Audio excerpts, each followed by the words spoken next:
ha detto no, non voglio morire così. Mi innamoro un'altra volta. The Gestapo burst through the door. Marianne Golz didn't flinch. She had seconds to destroy evidence, false papers, escape plans, names. But she didn't move. She had made her choice long ago. The people she helped were already gone, safe. She would take the fall alone. Not long before, she had stood under theater lights, her voice filling concert halls. Applause, gowns, champagne. She'd lived the high life. But when the Nazis came, she traded the stage for the shadows.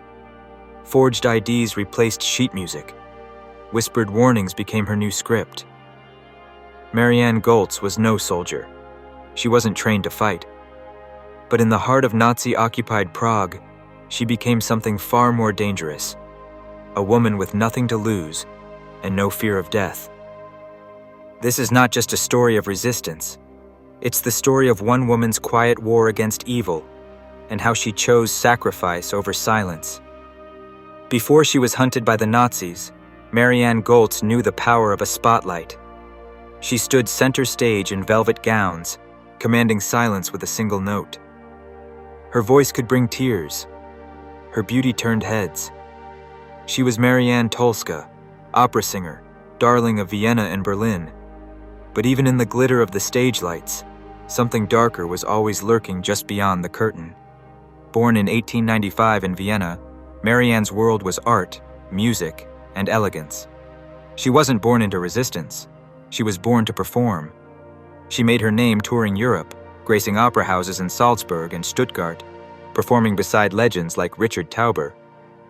Off stage, she was bold, witty, and unafraid to speak her mind.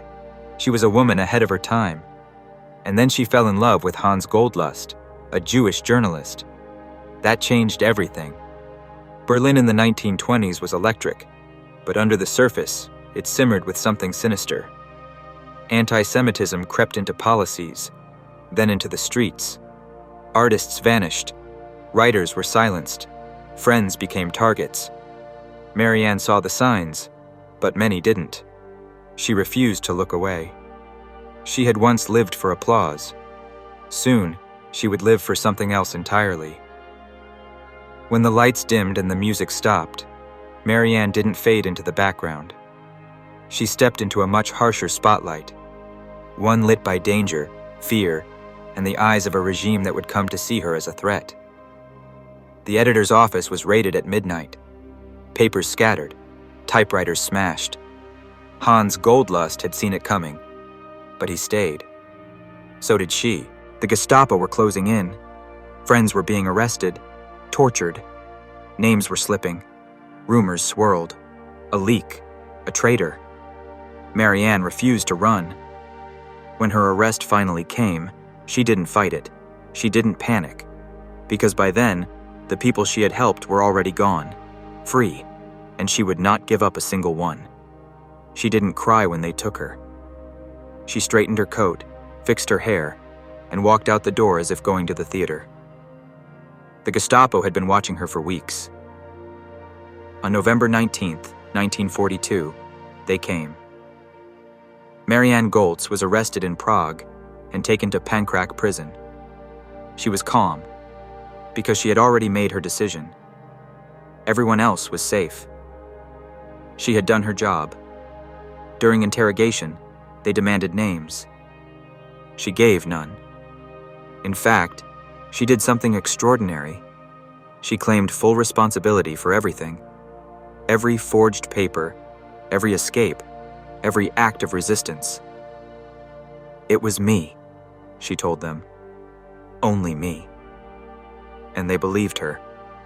The people she worked with, many of them younger, less prepared, were released. Marianne remained. For months, she wrote letters from her cell. Some were hopeful, others heartbreaking. She comforted her family, urged them not to grieve. She asked for books, for news. She never asked for pity. Even behind bars, she carried herself with grace. Her friends tried to intervene. Lawyers appealed, but the sentence was sealed. On October 8, 1943, Marianne was executed by guillotine. She left behind no children, no fortune, no grand legacy, only letters, memories, and the silent testimony of the lives she saved. But in the quiet moments before her death, she had no regrets. She had chosen her side. She had kept her silence, and she had done what she came to do. For years, Marianne Golz's story lived in silence, passed quietly between survivors, tucked into letters, whispered in the memories of those she saved. But heroes like her don't stay hidden forever. In 1988, Yad Vashem, the World Holocaust Remembrance Center in Israel, named her Righteous Among the Nations, one of the highest honors given to non-Jews who risked their lives to save Jews during the Holocaust. An olive tree now stands in her name on the hillside in Jerusalem, planted in soil that remembers. Her prison letters were later published, full of calm, clarity, and a deep understanding of the risk she had taken. They reveal not a victim, but a woman who chose her fate with open eyes. One line echoes above the rest: "I had to do it." Today, streets and schools bear her name in parts of Europe. A play has been written about her life. Her name appears in museums, memorials, and archives that tell the truth of what happened and what courage looks like. But Marianne's true legacy lives in the lives she saved, in the families that exist because she said yes when so many turned away, in the fact that she didn't run. She stayed. She resisted. She is proof that resistance doesn't always come with weapons. Sometimes it comes from one person standing quietly in the face of fear saying, "Not this, not me, not now." When Marianne Golz was executed in 1943, there were no headlines, no protests, no farewell. The Nazis kept it quiet. She was just another name on another list. But outside the prison walls, the people she saved were alive, free, because of her. Some of them built new lives in England, far from the world that had nearly destroyed them. Others moved on in silence, never speaking of the woman who had hidden them, forged their papers, or led them across borders under false names. In many cases, they didn't even know who she really was. She never asked for thanks. She only asked that they make it out. After the war, her name faded into the background. She wasn't a famous general or a political leader. She was a woman, a singer, a helper. And in a world eager to move on from pain, stories like hers were too often left untold. But stories like Marianne's don't die. They wait. In time, researchers and survivors began piecing together her letters, records, and testimonies. Her prison writings were published. They revealed not despair, but dignity. Words from a woman who knew exactly what she was risking and why it mattered. In 1988, she was officially honored by Yad Vashem as Righteous Among the Nations, joining the ranks of brave non-Jews who stood up during the Holocaust to save lives at great personal risk. A tree was planted in her name in Jerusalem. It still grows today. Her story is now taught in classrooms, featured in Holocaust memorials, and remembered by those who study resistance, especially the quiet kind, the kind led by women who worked in the shadows, without uniforms or medals. For the world she left behind, Marianne Golz is no longer just a footnote. She is a reminder that even in the darkest years, someone still chose to protect the vulnerable. Someone still stood between evil and innocence. And someone, without a weapon, without an army, fought and died for what was right. Courage doesn't always wear boots.